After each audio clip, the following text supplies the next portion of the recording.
స్వస్తి జగత్రయీ భువన శాసనకర్తకు హాసమాత్ర విధ్వస్త నిలింపభర్తకు ఉదారపద వ్యవహర్తకు మునీంద్రస్తుత మంగళాధ్వర విధాన విహర్తకు నిర్జరీగళన్యస్త సువర్ణసూత్ర పరిహర్తకు దానవలోకవర్తకు స్వస్తి జగత్రయీ భువన శాసనకర్తకు హాసమాత్ర విధ్వస్త నిలింపవర్తకు ఉదార పద వ్యవహర్తకు మునీంద్రస్తుత మంగళాధ్వర విధాన విహర్తకు నిర్జరీగళన్యస్త సువర్ణసూత్ర పరిహర్తకు దానవలోకభర్తకు. ఈ పద్యము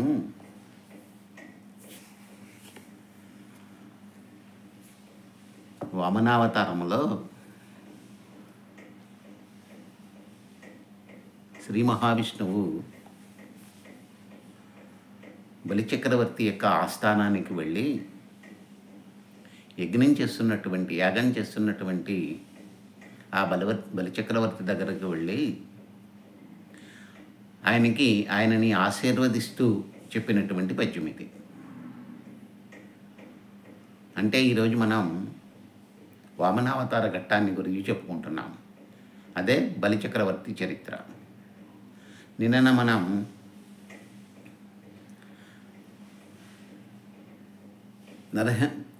నరసింహస్వామి యొక్క విశేషాలను గురించి చెప్పుకున్నాం. దాన్నే ప్రహ్లాద చరిత్ర, నరసింహావతారం అంటాం కదండి. ఆ నరసింహావతారంలో ప్రహ్లాదుని యొక్క చరిత్ర గురించి చెప్పుకున్నాం. ఏ విధంగా తన భక్తుడైనటువంటి ప్రహ్లాదుణ్ణి కాచి బ్రోచాడో శ్రీ మహావిష్ణువు, ఏ విధంగా క్రూర స్వభావము కలిగినటువంటి హిరణ్యకశిపులను సంహరించాడో ఆ విషయాలన్నింటినీ కూడా చెప్పుకున్నాం మనం. ఈరోజు నుండి మనం వామనావతార ఘట్టాన్ని గురించి చెప్పుకున్నాం. అసలు వామనావతారం ఎందుకు ఎత్తవలసి వచ్చింది అంటే, రాక్షసులందరూ కూడాను బలసంపన్నులై బలిచక్రవర్తి యొక్క ప్రభావముతో బ్రాహ్మణుల యొక్క సర్వశక్తిని కూడబట్టుకొని లోకాలన్నింటినీ జయించి, దేవలోకాన్ని కూడా జయించి, ఇంద్రుణ్ణి వశం చేసుకొని బాధలకు గురి చేయడం అనేటటువంటిది చేశారు. అటువంటి సమయమున దేవతలందరూ కూడాను ఏం చేయాలో పాలుపోక తలోదారి వెళ్ళిపోయారట. అప్పుడు దేవతల తల్లి అయినటువంటి అదితి ప్రార్థించిందట.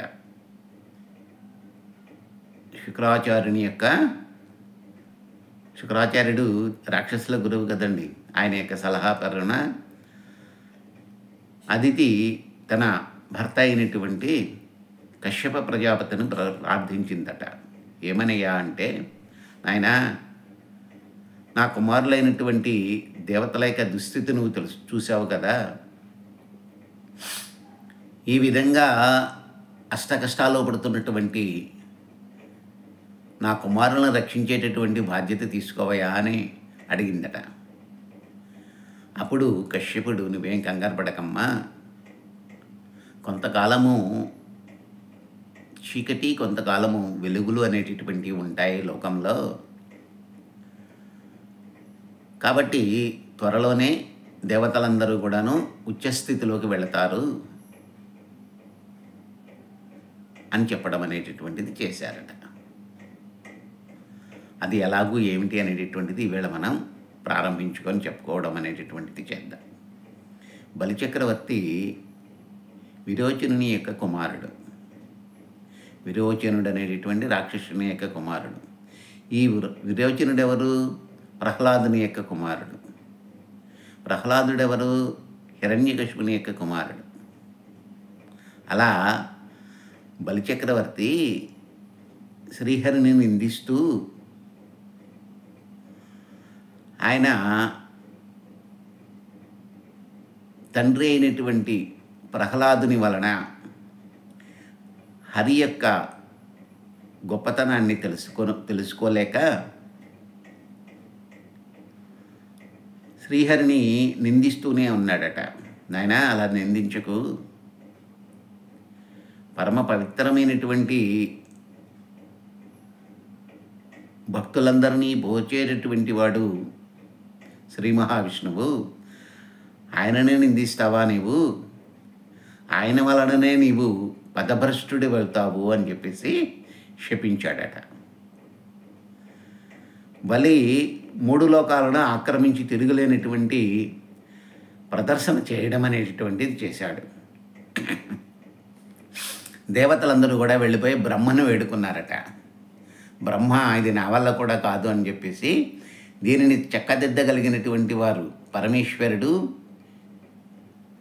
శ్రీ మహావిష్ణువే తప్ప ఇంకెవరి వల్ల కాదు అని చెప్పి చెప్పడం అనేటటువంటిది చేశాడట. ఒకానొకప్పుడు బలిచక్రవర్తి ఇంద్రుని చేతిలో ఓడిపోయాడు. మరలా రాక్షస గురువైనటువంటి శుక్రాచార్యుని యొక్క బలం వలన మళ్ళీ తేరుకున్నాడు. శుక్రాచార్యుడు బలిచక్రవర్తి చేత విశ్వజిత్ యాగం చేయించడం అనేటటువంటిది చేశాడట. అలా విశ్వజిత్ యాగము చేయడం వలన ఎనలేని బలము బలిచక్రవర్తికి రావడం అనేటటువంటిది జరిగింది. అటువంటి సమయమున తాత అయినటువంటి ప్రహ్లాదుడు బలిచక్రవర్తికి ఎప్పటికీ వాడిపోయినటువంటి కమలమల యొక్క హారాన్ని బహుమానంగా ఇచ్చాడట. అలాగే శుక్రాచార్యుడు తెల్లని చంద్రుని వంటి, పున్నమి నాటి చంద్రుని వంటి శంఖాన్ని బలిచక్రవర్తికి దానంగా ఇచ్చాడట, బహుమానంగా ఇచ్చాడట. ఇలా అన్ని రకాలుగా బలాలను సేకరించుకొని ఈ బలిచక్రవర్తి దేవలోకము మీదకి దండెత్తడం అనేటటువంటిది చేశాడు. అలా దేవలోకము మీద దండెత్తి దేవతలందరినీ కూడాను ఓడించారు. ఇంద్రుణ్ణి చెరపట్టాడు. ఏం చేయలేనటువంటి పరిస్థితుల్లో వెళ్ళిపోయాడు, ఆయన పారిపోయాడు. అటువంటి సమయమున దేవతల తల్లి అదితి రాక్షసుల చర్యలకు భయపడిపోయి తన భర్త అయినటువంటి కశ్యప ప్రజాపతిని ప్రార్థించి దేవతల యొక్క వారు పడుతున్నటువంటి అగచాట్లను గురించి వివరించడం అనేటటువంటిది చేసిందట. కశ్యప ప్రజాపతి ఆమెకి ఒక అద్భుతమైనటువంటి వ్రతాన్ని ఉపదేశించాడట. ఏమిటయా ఆ వ్రతం అంటే పయోభక్షణము. పయోభక్షణము అనేటటువంటి వ్రతాన్ని చేయవమ్మా, దాని వలన మేలు కలుగుతుంది అని చెప్పేసి చెప్పారట.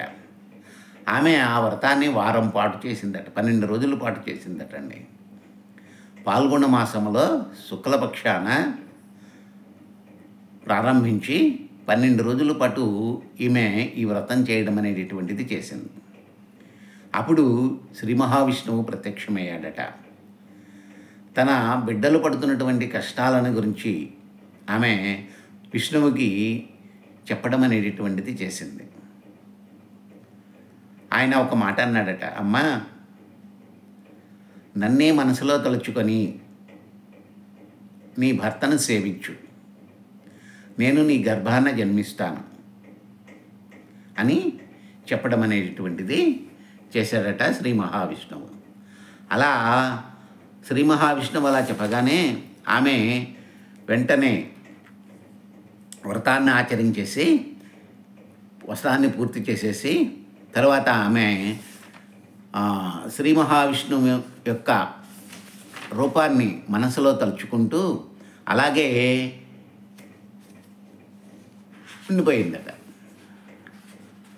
శ్రీ మహావిష్ణువుని తలుచుకుంటూ తన భర్త అయినటువంటి ప్రజాపతికి సేవలు చేస్తూ అలా ఉన్నదట.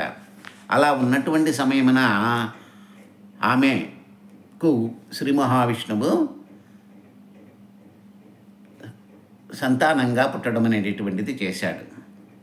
అయ్యేటప్పుడు ఎప్పుడు ఆయన అదితి గర్భంలో ప్రవేశించి ఎప్పుడు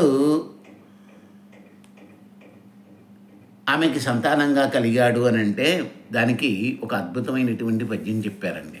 ఎటువంటి సమయంలో ఆయన పుట్టాడయా అంటే, రవి మధ్యాహ్నంబు చరింప గ్రహతారా చంద్రభద్రస్థితిం శ్రవణద్వాదశి నాడు శ్రోణ అభిజిత్ లగ్నంబునన్ భువనాధీశుడు పుట్టే వామనగతిం పుణ్యవ్రతోపేతకం దివిజాదీశ్వరుమాతకుం పరమ పవిత్ర విఖ్యాతకుం రవి మధ్యాహ్నమునన్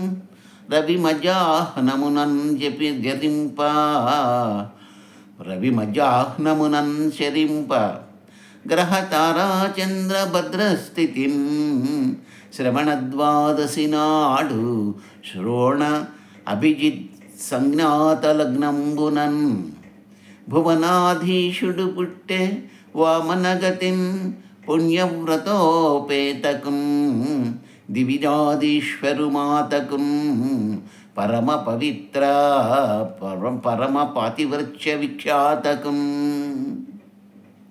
శ్రావణమాసం ద్వాదశి శ్రవణా నక్షత్రం అభిజిత్ లగ్నమునందు పట్టపగలు సూర్యుడు ఆకాశములో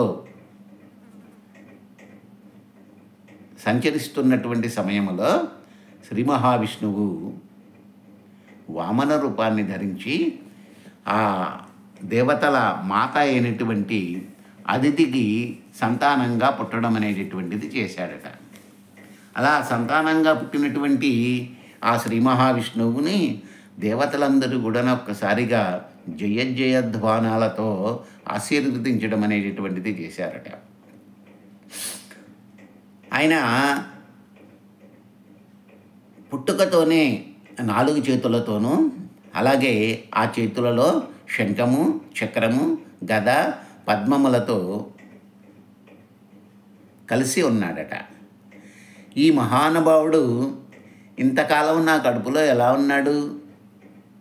ఇంత రూపము కలిగినటువంటి వాడు, 4 చేతులు కలిగినటువంటి వాడు, శంఖ, చక్ర, గద మొదలైనటువంటి ఆయుధములు కలిగినటువంటి వాడైనటువంటి ఈ మహానుభావుడు నా పొట్టలో ఇంతకాలం ఎలా ఉన్నాడు, నేను ఈయన్ని ఎలా భరించగలిగాను అని ఆమె చాలా ఆశ్చర్యపోయిందట పాపం అదితి. అటువంటి సమయమున వామనుడు ఆ దివ్య రూపాన్ని వదిలిపెట్టేసి బ్రాహ్మణ రూపాన్ని ధరించడం అనేటటువంటిది చేశాడట. అప్పుడు తల్లి ఆ బాబుని చూసి ఆనందంగా ఇలా అన్నదట, నన్ను గన్న తండ్రి నా పాలి దైవమా, నా తపఫలంబ నా కుమార, నాదు చిన్నివడుగా నా కులదీపక, రాగదయ్య భాగ్యరాశి వగుచు. ఏ తల్లైనా బిడ్డని ఆదరంగా, ఆనందంగా, సంతోషంగా దగ్గరికి తీసుకొని లాలించి ఆలించి పెద్ద చేస్తుంది. అలాగే ఈ అదితి కూడా శ్రీ మహావిష్ణువుని భగవస్వరూపముగా భావించి తన బిడ్డ అయినటువంటి ఆయన్ని ఇలా పిలిచిందట. అది నన్ను గన్న తండ్రి నా పాలి దైవమా, నా తపఫలంబ నా కుమారా, నాదు చిన్నివడుగా నా కులదీపక, రాగదయ్య భగిరాశి వగుసు. ఒకసారి రావయ్యా నా దగ్గరికి, ఎత్తుకుంటాము అని చెప్పేసి అన్నదట. అటువంటి వామనునికి కుబేరుడు భిక్షాపాత్రనివ్వడం అనేటటువంటిది చేశాడట. అలాగే అన్నపూర్ణ అమ్మవారు పార్వతీదేవి అక్షయం అంటూ మొట్టమొదటి భిక్ష ఆమె వేసిందట. అలాగే ఆ వామనుడు ఉపనయనాది క్రతువులన్నింటినీ కూడా పూర్తి చేసుకున్న తర్వాత అక్కడికి వచ్చినటువంటి బ్రాహ్మణులతో సంభాషించడం అనేటటువంటిది చేశాడట. ఆ బ్రాహ్మణులందరూ కూడాను, నాయన దానశీలి ఈ లోకాలన్నింటిలో కూడా ముఖ్యమైనటువంటి విశేషమైనటువంటి దాన ధర్మాలు చేసేటటువంటి దానశీలి ఒకడు ఉన్నాడు. వాడే బలిచక్రవర్తి. అడిగిన వారికి లేదనకుండా దాన ధర్మాలు చేస్తూ ఉన్నాడు. దానికి కారణం ఏమిటంటే ఆయన గొప్పదైనటువంటి యజ్ఞం చేస్తున్నాడు. ఆ యజ్ఞం చేస్తున్నటువంటి సమయమున ఎవ్వరు ఏమడిగినా దానం ఇస్తున్నాడు. కాబట్టి మనందరము కూడా అక్కడికి వెళ్ళి ఆ బలిచక్రవర్తి యొక్క దానాన్ని గ్రహించడానికి ప్రయత్నం చేద్దాము అని చెప్పేసి అన్నారట. అలా బలిచక్రవర్తితో పాటుగా అందరూ కూడా, అక్కడ ఉన్నటువంటి వాళ్ళందరూ కూడాను బయలుదేరడం అనేటటువంటిది చేశారట. ఎక్కడికి? బలిచక్రవర్తి ఎక్కడున్నాడో అక్కడికి. అలా బలిచక్రవర్తి దగ్గరికి వెళ్ళినటువంటి ఆయన ఆ బలిచక్రవర్తిని ఆశీర్వచనం పూర్వకంగా దీవించడం అనేటటువంటిది చేశారట. అదే ఇందాక మనం చెప్పుకున్నటువంటి పద్యం. స్వస్తి జగత్రయీ భువన శాసనకర్తకు హాసమాత్ర విధ్వస్త నిలింపభర్తకున్ ఉదార పద వ్యవహర్తకున్ మునీంద్రస్తుత మంగళాధ్వర విధాన విహర్తకు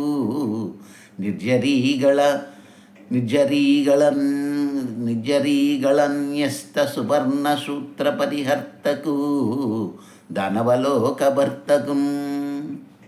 ఆ దానవలో అంటే రాక్షస లోకానికి అంతటికి కూడాను ప్రభు అయినటువంటి ఓ బలిచక్రవర్తి, నీకు ఇదే నా ఆశీర్వచనము అని చెప్పేసి అన్నాడట.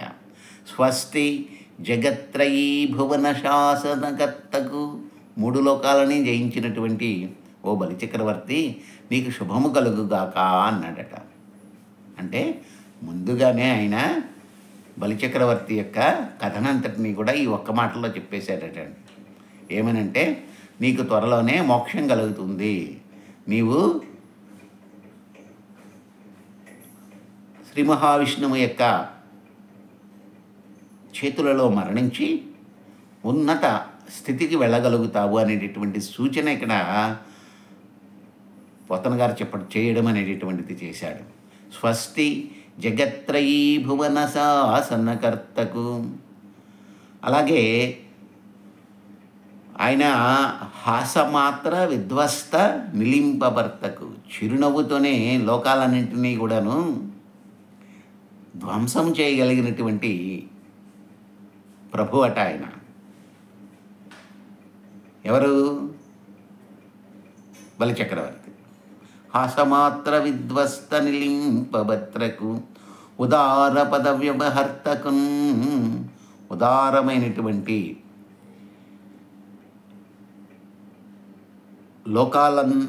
లోకాలలో ఉండేటటువంటి ఎవరడిగినప్పటికీ కూడా వాళ్ళందరికీ కూడా విశేషమైనటువంటి దాన ధర్మాలు చేసేటటువంటి వాడు అని అర్థం అన్నమాట. నిర్జరీಗಳನ್ಯಸ್ತ సువర్ణ సూత్ర పరిహర్తహు, దేవతల యొక్క భార్యల యొక్క మెడలలో ఉండేటటువంటి మంగళసూత్రాలని తీసేసేటటువంటి వాడు అయినటువంటి బలిచక్రవర్తి. అంటే అక్కడ అర్థం ఏమిటంటే దేవతలందరినీ కూడా సంహరించాడు అని అర్థం. దేవతల యొక్క భార్యల యొక్క మెడలలో ఉండేటటువంటి మంగళసూత్రాలను దొంగిలించాడు అంటే అక్కడ అర్థం ఏమిటంటే దేవతలను సంహరిస్తే కదండి, మగవాడు చనిపోతే కదా పుస్తలు అనేటటువంటివి తీసేసేటటువంటిది. అలా ఎంత చక్కగా చెప్పాడో చూడండి. నిర్జరీಗಳನ್ಯస్త సువర్ణ సూత్ర పరిహర్తకు, నిర్జరులు దేవతలు అన్నమాట. ఆ దేవతల యొక్క భార్యల యొక్క మెడలలో ఉండేటటువంటి మంగళసూత్రములు అనేటటువంటి వాటిని పరిహరించేటటువంటి వాడు, తీసేసేటటువంటి వాడు బలిచక్రవర్తి. దానవలోకభర్తకు, దానవలోకానికి అంతటికీ కూడాను ప్రభు అయినటువంటి వాడు. దానవులు అంటే రాక్షసులు అని అర్థం. దితి యొక్క కుమారులు కాబట్టి దానవులు అయ్యారు వాళ్ళందరూ కూడా. అదితి యొక్క కుమారులు కాబట్టి వీళ్ళందరూ కూడా దేవతలు అయ్యారు. అలా ఒక్కసారిగా ఆ సభాస్థలిలోకి ప్రవేశించినటువంటి వామనుడు బలిచక్రవర్తిని ఆశీర్వదించడం అనేటటువంటిది చేశాడని. స్వస్తి జగత్రయీ భువన శాసనకర్తకు హాసమాత్ర విధ్వస్త నిలింపభర్తకు. చిరునవ్వుతోనే లోకాలన్నింటినీ కూడా ధ్వంసం చేయగలిగినటువంటి శక్తి కలిగినటువంటి వాడాడండి ఆయన. అలాగే ఉన్నతమైనటువంటి పదవిలో ఉన్నటువంటి వాడు కూడా ఆయన. ఉదార పదవ్యవహర్తకు మునీంద్రస్తుత మంగళాధ్వర విధాన విహర్తకు. మునీశ్వరుల చేత అనుక్షణము కూడాను పొగడబడేటటువంటి వాడు, స్తుతించబడేటటువంటి వాడు. ఎందుకంటే లోకాలన్నిటినీ జయించడం చేత దేవతల యొక్క ప్రభావం అనేటటువంటిది తగ్గిపోయింది. కాబట్టి ఎవరు ప్రభు అయితే వాళ్ళను సేవించడం అనేటటువంటిది లోక సహజం. అలాగే మునీశ్వరులందరూ కూడాను ఆయనని పొగడ్తలతో ముంచేస్తూ ఉన్నారట. నిర్జరీగళన్యస్త సువర్ణ సూత్ర పరిహర్తకు. దేవతల యొక్క భార్యల యొక్క మెడలలో ఉండేటటువంటి మంగళసూత్రాలను తీసేసేటటువంటి వాడు అయినటువంటి దానవలోకభర్తకు. ఆ దానవలోకానికి అంతటికి కూడా భర్త అయినటువంటి ఆ బలిచక్రవర్తికి వడుగైనటువంటి అంటే వామనుడైనటువంటి శ్రీ మహావిష్ణువు స్వస్తి అని ఆశీర్వదించడం అనేటటువంటిది చేశాడట. అలా ఆశీర్వదించినటువంటి ఆ బాలుని చూసి ఒకసారిగా ఆ సభాస్థలిలో ఉండేటటువంటి వాళ్ళందరూ కూడా ఆశ్చర్యపోయారట. ఎందుకలా ఆశ్చర్యపోయారయ్యా అంటే, ఈయనేమో బాలుని రూపంలో ఉన్నాడు, దివ్యమైనటువంటి తేజస్సుతో వెలిగిపోతున్నాడు. 1000 సూర్యుల కాంతితో, 1,00,000 సూర్యుల చంద్రుల యొక్క వెలుగులతో, తేజస్సుతో ఆయన వెలుగొందుతూ ఉన్నాడు. అలా వెలుగొందుతూ ఉన్నటువంటి వాళ్ళందరూ అలా వెలుగొందుతున్నటువంటి ఆయనని చూసి అందరూ కూడాను సమ్మోహితులైపోయారట. ఆ మోహంలో వాళ్ళందరూ కూడాను ఆయన్నే అలా కన్నార్పకుండా చూస్తున్నారట. ఆ శ్రీ మహావిష్ణువుని అంటే వామన రూపధారి అయినటువంటి ఆ బాలుణ్ణి అలాగే చూస్తూ ఉండిపోయి ఒక్కసారిగా తమ తమ సింహాసనములలో నుంచి పైకి లేచిపోయారట. లేచిపోయి ఒక్కసారిగా నమస్కరించారట బాలుడైనప్పటికీ కూడా. ఏమిటి జరుగుతుందనేటటువంటిది సింహాసనం మీద కూర్చున్నటువంటి బలిచక్రవర్తి చూశాడట. వాళ్ళందరూ లేచి నుంచంగానే ఒక్కసారిగా ఆ బాలుడు వైపు చూశాడట. ఎవరి బాలుడు ఇంత తేజస్సుతో ఉన్నాడేమిటి? ఇంత వయసులో ఆయన ఎంత ఘోరమైనటువంటి తపస్సు చేసి ఉంటాడు, ఇంత తేజోమయమైనటువంటి దీప్తి ఈయనలో ఎలా కనిపిస్తోంది అని ఆయన కూడా ఆశ్చర్యపోయి ఒక్కసారిగా తన సింహాసనాన్ని దిగి ఎదురొచ్చి ఆయన్ని ఆహ్వానించి ఆయన యొక్క కాళ్ళు కడిగి ఆ కాళ్ళు కడిగినటువంటి నీటిని శిరస్సు మీద చల్లుకొని నమస్కరించి సాదరంగా ఆహ్వానించాడట. ఎప్పుడైతే బలిచక్రవర్తి సింహాసనం మీద నుంచి లేచాడో వెంటనే ఆయన భార్య అయినటువంటి వింధ్యావతి కూడాను సింహాసనం మీద నుంచి లేచి గబగబా వెళ్ళిపోయి కలశముతో నీళ్లు తీసుకొచ్చిందటండి. ఆ నీళ్లు తీసుకొచ్చినటువంటి కలశంతో ఆమె నీళ్లు పోస్తూ ఉండగా బలిచక్రవర్తి ఆ ఒడుగు యొక్క పాదాలని, వామనుని యొక్క పాదాలని కడిగి ఆ నీటిని తన నెత్తి మీద అలాగే తన యొక్క భార్య యొక్క శిరస్సు మీద చల్లి ఆయన యొక్క ఆశీస్సులు తీసుకోవడం అనేటటువంటిది చేశాడట. తీసుకొని ఏమన్నాడట, వడుగా ఎవడవు సంవాసస్థలం వెయ్యది ఇయడకు నీ వరుదెంచుటన్ సఫలం వయ్య వంశమున్ జన్మమున్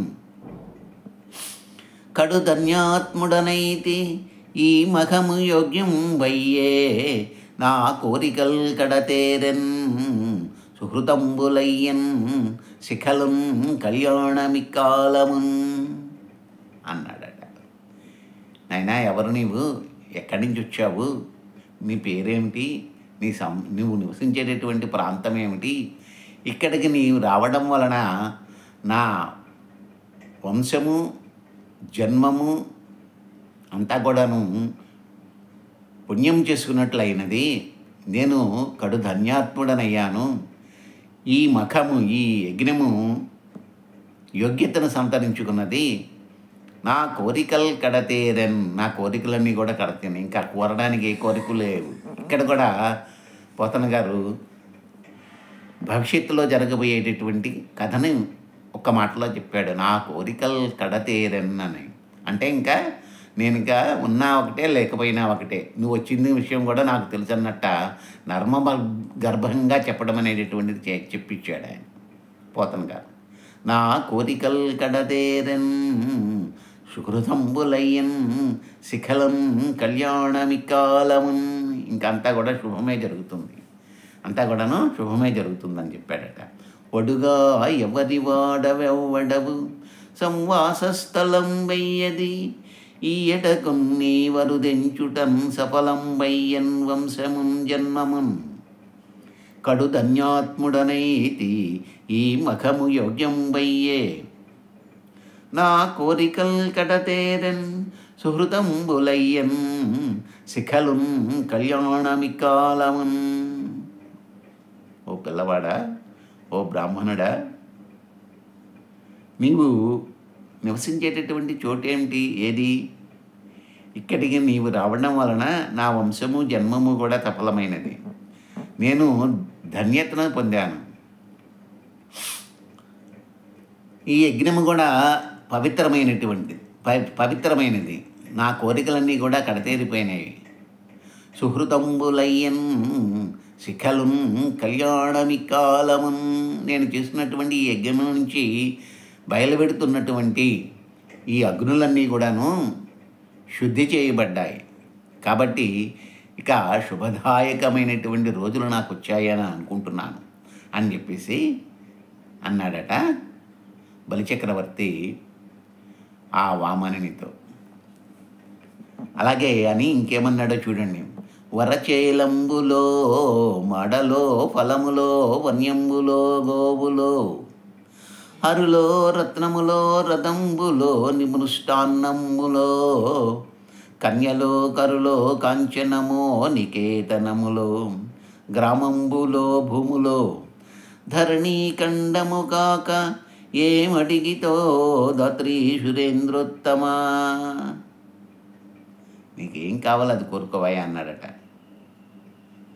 వస్త్రాలు కావాలా, డబ్బులు కావాలా, పండ్లు ఫలాలు కావాలా, సంపదలు కావాలా, గుర్రాలు కావాలా, రత్నాలు కావాలా, రథాలు కావాలా, నీకు కావాల్సినటువంటి పంచభిక్ష పరవాణాలు కావాలా, లేకపోతే స్త్రీలు కావాలా, ఏనుగులు కావాలా, బంగారం కావాలా, భవనాలు కావాలా, గ్రామాలు కావాలా, పొలాలు కావాలా, భూభాగమా, నువ్వు ఏది అడిగితే అది నేను ఇస్తానన్నాడట.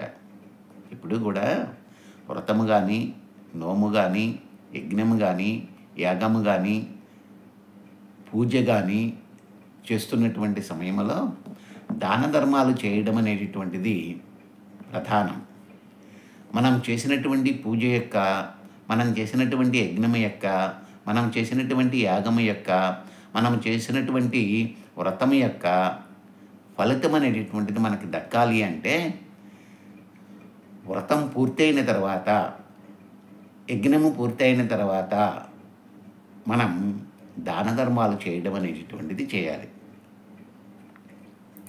దాన ధర్మం అంటే ఉన్నదంతా కూడా చేయడం కాదండి, ఎంతో కొంత మనకున్న దానిలో ఎంతో కొంత దానం చేయడం అనేటటువంటిది చేయాలి.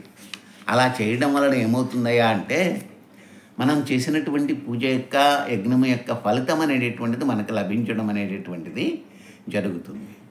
కాబట్టి నీకేం కావాలో కోరుకోవయ్యా, ఏది కావాలంటే అది ఇస్తానన్నాడట. అప్పుడు ఆ బాలుడైనటువంటి వామనుడు నా చరిత్ర చెప్తాను వినవయ్యా అన్నాడట. అని ఇది నాకు నెలవని రీతి పలుకుదు ఒక చోటనొక ఎందు ఉండనేర్తూ ఎవ్వని వాడనంచేమని పల్కుదు, నాయంత వాడనై నడవనేర్తు. ఈ నడవని అని ఎట్లు వకాణింతు, పుని ముక్పోకల పొవనేర్తు. అది నేర్తు ఇది నేర్తునని నేల చెప్పంగా, నేర్పులన్నీయు నేర్తు. వరులు కారు నాకు వరులకు నేనౌదు, ఒంటివాడ చుట్టమొకడు లేడు. శిరియు తొల్లి కలదు చెప్పెదనాటెంకి, సుజనులందు తరచు చుచయుందు. ఎంత చక్కగా చెప్పాడో చూడండి. నాకు ఇది నిలవని నేనేం చెప్పగలనయ్యా, ఎక్కడుంటావు అని అడిగావు. నేను ఎక్కడుంటాననేటటువంటిది నేను ఎలా చెప్పగలను? ఒకచోట నొకయందు ఉండనేర్తు, నేను ఎక్కడైనా ఉండగలను. ఎవ్వని వాడనంచేమని పలుకుదు, నేను ఎవరి వాడిని, ఎవరి కుమారుణ్ణి అని చెప్పేసి నేను ఎలా చెప్పగలను? నాయంత వాడనై నడువ నేర్తు, నేను స్వయంభువును, స్వయం సంపత్తి కలిగినటువంటి వాడని.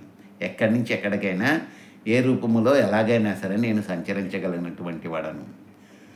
ఈ నీ నడవని అని ఎట్లు ఒక్కాణింతు, ఈ నడవని అని ఎట్లు ఒక్కాణింతు, నేను ఈ విధంగానే నా నడక ఎలా ఉంటుంది, నా నడత ఎలా ఉంటుంది, నేను ఈ విధంగానే ప్రయాణం చేస్తానని నేను ఎలా చెప్పగలను? పోని పోకల పోవనేత్తు, 3 లోకాలను కూడాను నేను వెళ్ళగలిగినటువంటి స్థాయి నాది. అది నేర్తు ఇది నేర్తునని నేల చెప్పంగా, నేర్పులన్నీయు నేర్తు. నువ్వేం చదువుకున్నావని అడిగావు కదా. నేను చదవనటువంటి విషయం ఏమిటుంది? అన్ని విషయాలు కూడా నాలోనే ఉన్నాయి అని చెప్పేసి అన్నాడట. వరులు కారు నాకు వరులకు నేనవుదు, నేను అందరికీ కూడా చుట్టానయ్యా, అందరూ కూడా నా వాళ్ళే, నేను మాత్రం ఎవరి వాడను కాను, నాకెవరూ లేరు. ఒంటివాడ చుట్టమొకడు లేడు, నేను ఒంటరి వాడిని, నాకు చుట్టమనేటటువంటి వాడు ఎవడూ లేడు. సిరియు తొల్లి కలదు చెప్పెదనా ఆటెంకి, సుజనులందు తరచు చుచయిందు. ఆ లక్ష్మీదేవి ఇంతకుముందు నాతో ఉండేది, కానీ ఇప్పుడు నేను వామనావతారాన్ని ధరించాను కదా, ఆమె కూడా వెళ్ళిపోయాడు. మరి నువ్వు ఎక్కడుంటావని అడిగావు కదా. మంచివారి మంచి హృదయాలలో నేను ఉంటానయ్యా అని చెప్పేసి ఆ వామనుడు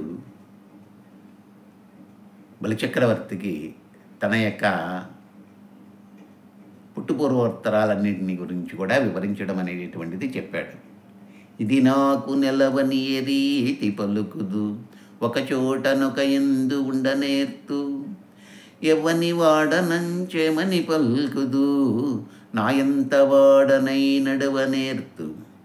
ఈ నడవడి అని ఎట్లు ఒక్కాణింతు, పోని ముప్పోకల పొవనేర్తు. అది నేర్తు ఇది నేర్తునని ఏల చెప్పంగా, నేర్పులన్నీయు నేర్తు. వరులు కారు నాకు వరులకు నేనవుదు, ఒంటివాడ చుట్టమొకడు లేడు. సిరియు తొల్లి కలదు చెప్పెదనాటెంకి, సుజనులందు తరచు చుచ్చియిందు అని వినయపూర్వకంగా చక్కగా తన యొక్క భావన అంతటినీ కూడాను బలిచక్రవర్తికి నివేదించడం అనేటటువంటిది చేశాడట వామనుడు. అలా వామనుడు తన యొక్క చరిత్ర అంతా చెప్పిన తర్వాత ఆయన ఇంకా ఈయన శ్రీ మహావిష్ణువు వామనుని రూపంలో వచ్చాడు అనేటటువంటి భావన కలగలేదట ఆయనకి. బ్రాహ్మణుడే కదా, దివ్యమైనటువంటి తపస్సు చేసి ఉంటాడు కదా, అందువలన ఈయన ఈ విధంగా ఉన్నాడు అని చెప్పేసి అని అనుకున్నాడట. అలా ఉండనివయ్యా, ఇప్పటివరకు నా గురించి నేను చెప్పుకున్నాను. ఇక నీ గొప్పతనం, మీ యొక్క తాత తండ్రుల యొక్క గొప్పతనము, అలాగే మీ రాక్షస జాతి యొక్క విశిష్టతలను గురించి చెప్తాను వినవయ్యా అని చెప్పేసి వామనుడు బలిచక్రవర్తి వంశ వృక్షాన్నంతటినీ కూడాను చెప్పడం అనేటటువంటిది చేశాడట. ఏమని చెప్పాడు? తరువాత ఏమైనది అనేటటువంటి విషయాలను గురించి మనము రేపు చెప్పుకోవడానికి ప్రయత్నం చేద్దాం. స్వస్తి.